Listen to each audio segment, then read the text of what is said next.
Olá, sejam bem-vindos de volta. Hoje nós vamos dar continuidade ao estudo dos principais desafios da alienação fiduciária dos bens imóveis e hoje nós vamos estudar sobre a influência da recuperação extrajudicial e judicial e da falência do devedor com relação à alienação fiduciária de imóveis. A lei de falência e de recuperação judicial, ela foi criada em 2005, é a lei 11.101 de 2005. E essa lei ela foi posterior à lei que trata da alienação fiduciária de bens imóveis. E essa legislação, por ser posterior, ela respeitou os procedimentos e as normas contidas na lei 9.514, que é a lei da alienação fiduciária de bens imóveis, e excluiu da recuperação judicial os bens objeto de propriedade fiduciária, até porque quem é o proprietário desse bem, ainda que com a propriedade resolúvel, é o credor, ou porque aquele bem saiu do patrimônio do devedor e está em patrimônio do credor.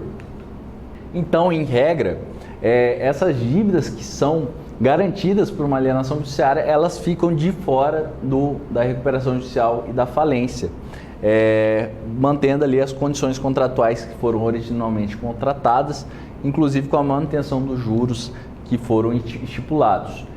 Pessoal, só para situar vocês sobre a recuperação judicial e a falência, o que acontece? Quando existe um processo de recuperação judicial, a falência é apresentado um plano, e nesse plano existe a definição de como será feito o pagamento de todos os credores.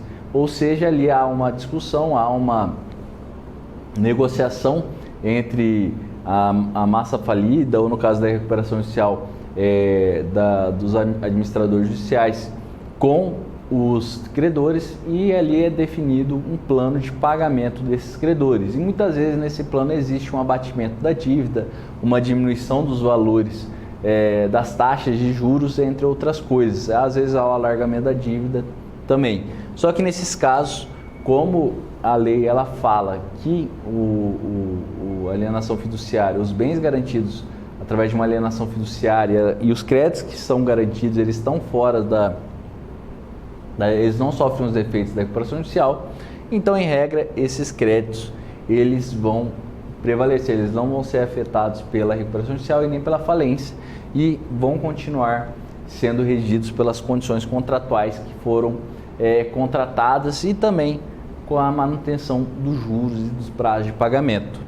Nesse sentido, é importante a gente trazer aqui para o estudo os ensinamentos de Paulo Restife Neto, de Paulo Sérgio Restife, que eles entendem que o crédito garantido por alienação fiduciária é extraconcursal, ou seja, ele não entra no concurso de credores, porque o imóvel objeto da alienação fiduciária ele constitui patrimônio separado da esfera do patrimônio do fiduciante para ser afetado ao credor. Então, esse patrimônio não é mais do devedor, então não tem por que esse patrimônio ser incluído ali dentro do plano de recuperação judicial, ou plano de pagamento de credores.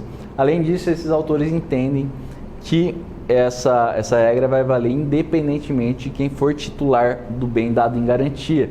Muitas vezes esse bem dado em garantia ele não pertence ao devedor, principalmente quando for uma operação realizada por uma pessoa jurídica. Às vezes a pessoa jurídica ela adquire um crédito e o bem que garante essa dívida é um bem de um sócio, ou é um bem de algum terceiro, de algum investidor.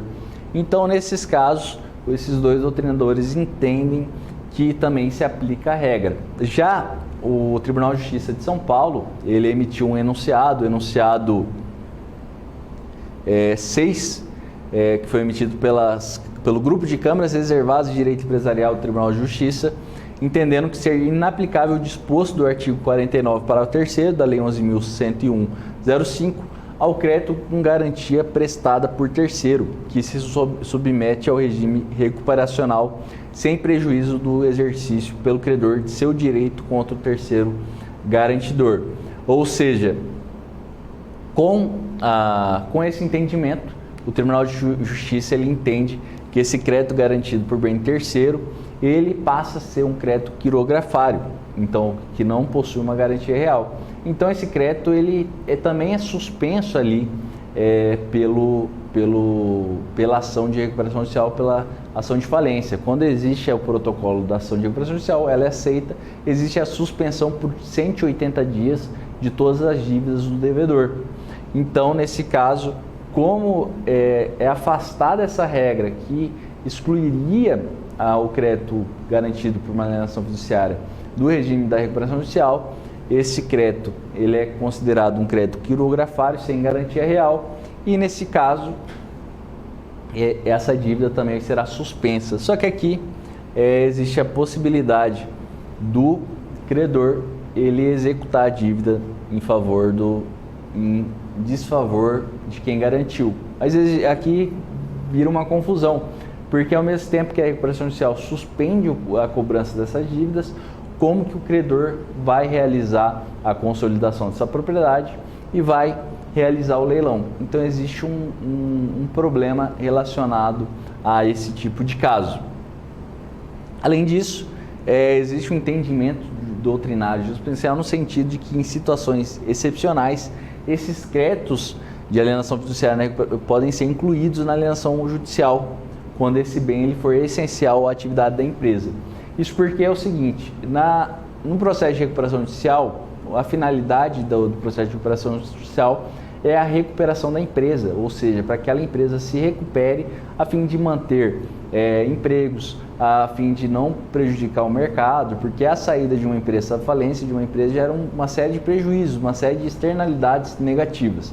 Então, para evitar essa falência da empresa, o juiz da Universal, ali da recuperação judicial, ele pode determinar a inclusão desses créditos na alienação fiduciária e também, nesse caso, ele vai impedir a execução da garantia fiduciária. Aqui nós temos também uma decisão da segunda sessão do STJ, a decisão que foi relatada pelo ministro Luiz Felipe Salomão, que ele entendeu que essa decisão ela deve ficar a cargo do juiz universal da recuperação judicial, e aqui eles entenderam o seguinte, que o credor titular da posição de propriedade fiduciária ou detentor da reserva de domínio de bens móveis ou imóveis não se sujeita aos efeitos da recuperação judicial, ressalvados os casos em que os bens gravados por garantia de alienação fiduciária cumprem função essencial à atividade produtiva da sociedade recuperanda.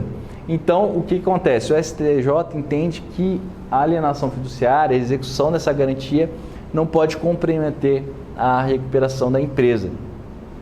E daí vai caber ao juiz decidir se aquele bem que foi dado em garantia de uma alienação fiduciária, se é um bem essencial ou não. Se a execução dessa garantia, o leilão desses bens vai prejudicar a recuperação da empresa ou não. Então isso também traz uma insegurança muito grande para o mercado, porque nós sabemos que cada juiz pode entender de uma forma. Pode ser que um juiz entenda que o maquinário é essencial à empresa, pode ser que outro juiz entenda que não, ou às vezes uma sede, entre outras coisas. Então, isso traz uma insegurança ali para a alienação fiduciária, porque o juiz ele vai decidir qual bem pode estar ou não, qual crédito pode estar ou não sujeito ao processo do plano de recuperação. E nesse caso, esse crédito ele vai ser atingido também pelo período de proteção, e durante esse período de proteção não pode ser realizada nem a retomada do bem e nem o leilão desse bem, enquanto esse ativo estiver sendo discutido e se ele for enquadrado como um conceito de bem de capital essencial à atividade empresarial, desde que assim demonstrado. Ou seja, se o devedor em recuperação judicial ele demonstra que aquele bem é essencial à atividade empresarial, o juiz ele pode suspender a consolidação da propriedade e pode suspender também a venda e a retomada daquele bem, o que acaba trazendo uma série de incertezas para o mercado, principalmente para os detentores, os titulares dos CRIs, que são certificados de recebíveis imobiliários. Pessoal, agradeço vocês pela atenção de hoje e espero vocês na nossa próxima aula. Até mais!